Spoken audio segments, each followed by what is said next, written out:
নমস্কার। স্বাস্থ্য সমৃদ্ধি চ্যানেলে আজ আপনাদের সঙ্গে আলোচনা করব একটা বাস্তব অভিজ্ঞতার কথা। হ্যাঁ, আজকের ভিডিওটা শেষ পর্যন্ত যদি আপনারা দেখেন, অনেকেই কিন্তু এই সমস্যায় ভোগেন। একটা ছোট্ট সমস্যাটা হচ্ছে কাশি।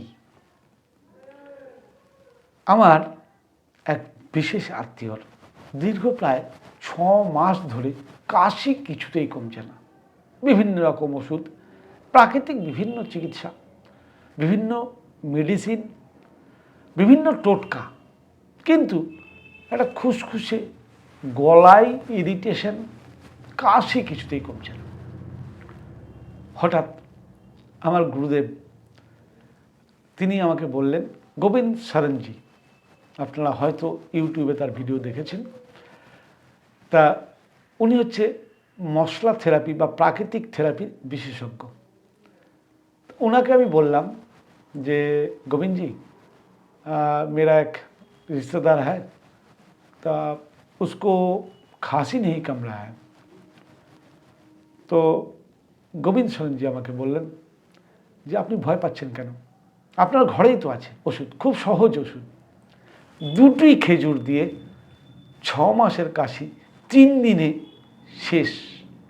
আচ্ছা, এটা কাকতালীয় না এর মধ্যে কোনো বিজ্ঞানের ব্যাপার আছে? আজকে ভিডিওটা সেই নিয়েই বলবো। আপনারা অনেকেই দীর্ঘমেয়াদী কাশির সমস্যায় ভুগছেন।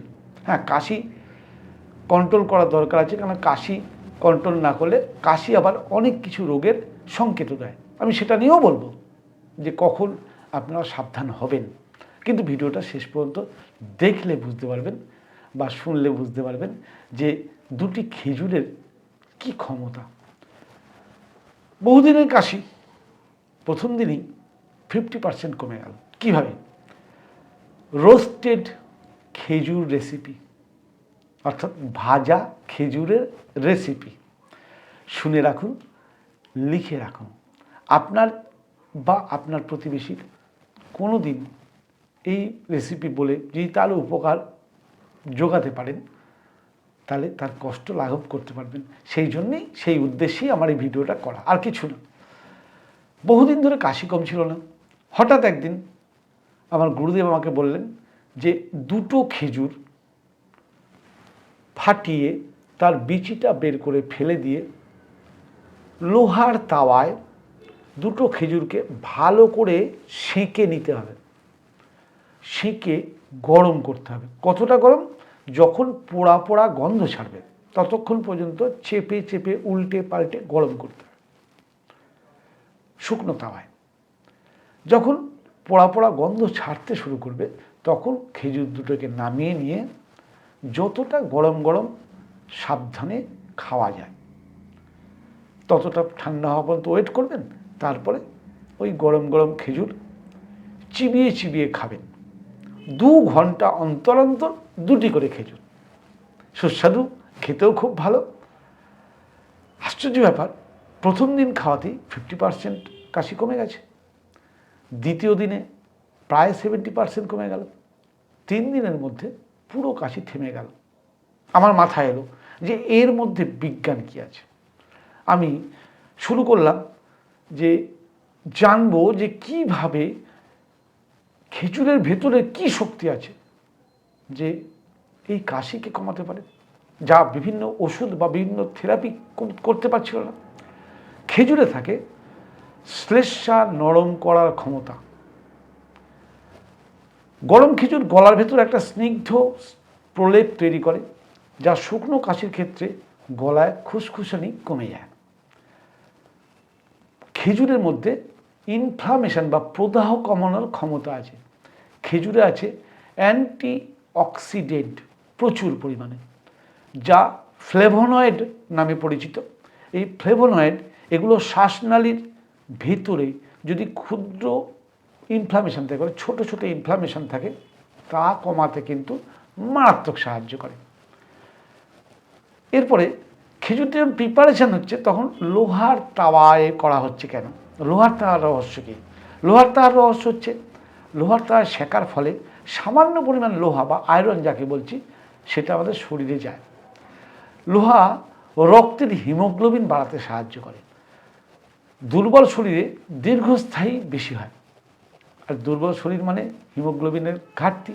শরীর একটু শক্তি পেলে রোগ প্রতিরোধ ক্ষমতা কিন্তু নিজেই কাজ শুরু করে। তাহলে সেই শক্তি জোগানোর কাজ করে লোহার ক্ষুদ্র কণা, যেটা খেজুরের সঙ্গে শরীরে যায়। আচ্ছা, তাপেই কেন কেন খেজুরটাকে ভাজতে হচ্ছে গরমে? তাপের কি সমস্যা? খেজুরটা গরম গরমই বা খেতে বলা হচ্ছে কেন? গরম খাবার শ্বাসনালীর ব্রঙ্কিয়াল যে নালী আছে সেটা কিছুটা প্রসারিত করে, ফলে জমে থাকা শ্লেষ্মা সহজে বেরিয়ে আসে। তাপ মানে শুধু গরম না, এটা ভেতরের কি বলবো জড়তাকে গলিয়ে দেয়। এরপরে বলি মন ও শরীরের যৌথ কাজ। যে ওষুধ খেতে ভালো লাগে এবং আজব ওষুধ বলে মনে হয়, সেই ওষুধ মনের ওপরে একটা আলাদা কাজ করে। আর এখানে একটা ব্যাপার আছে যাকে বলা হয় প্লাসিবো প্রভাব। আমি প্লাসিবো এবং নোসিবো এই দুটো প্রভাব নিয়ে এর আগে ভিডিও করেছি। তবে এক্ষেত্রেও সেই প্লাসিবো এফেক্ট শরীরে কাজ করে। যখন আমরা বিশ্বাস নিয়ে কিছু করি, শরীরের স্নায়ুতন্ত্র ও হরমোন চিকিৎসার প্রক্রিয়াকে ত্বরান্বিত করে। তাকে বলা হয় প্লাসিবো এফেক্ট। এটা বিজ্ঞান বারবার প্রমাণ করেছে। তাহলে এই জন্যেই খেজুরে এই অলৌকিক ক্ষমতা কাশি কমাতে সাহায্য করে। আপনাদের যদি কারোর এরকম পুরনো কাশি হয়ে যায়, একবার প্রয়োগ করে দেখতে পারেন। তবে হ্যাঁ, কিছু সতর্ক বার্তাও কিন্তু জেনে নিতে হবে। প্রতিটা ভালো জিনিসের পিছনে কিছু খারাপ জিনিস তো থাকেই। অতএব এই পর্যন্ত দেখে চলে গেলে হবে না, বাকিটুকু অবশ্যই শুনে যান। সেটা হচ্ছে 3 সপ্তাহের বেশি যদি কাশি থাকে, তাহলে সেক্ষেত্রে কিন্তু ডাক্তারের পরামর্শ নেওয়া উচিত। যদি কাশিতে রক্ত ওঠে বা শরীরে জ্বর থাকে বা শ্বাসকষ্ট হয়, অবশ্যই আপনার ডাক্তারের পরামর্শ নেবেন। কখনোই নিজে নিজে খেজুরের উপর ভরসা করবেন না।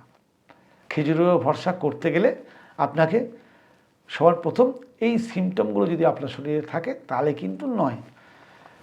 তাহলে এরম যদি সিমটম থাকে যে রক্ত উঠছে, জ্বর হচ্ছে, শ্বাসকষ্ট হচ্ছে, কাশি কমছে না, এটা হতে পারে যক্ষা, বা হতে পারে অ্যাজমা, বা হতে পারে অ্যালার্জি। অতএব তার সঠিক চিকিৎসা অবশ্যই দরকার। দুটো খেজুর, একটু তাপ আর সঠিক নিয়ম, প্রকৃতি অনেক সময় সহজ সমাধান দেয়। কিন্তু মনে রাখবেন, প্রতিটি শরীর আলাদা। আপনি যদি প্রাকৃতিক উপায়ে সুস্থতার পথে হাঁটতে চান, তাহলে আজকের এই চ্যানেলটি সাবস্ক্রাইব করে নিন। কারণ রোগের কারণই দেখায় সুস্থতার পথ।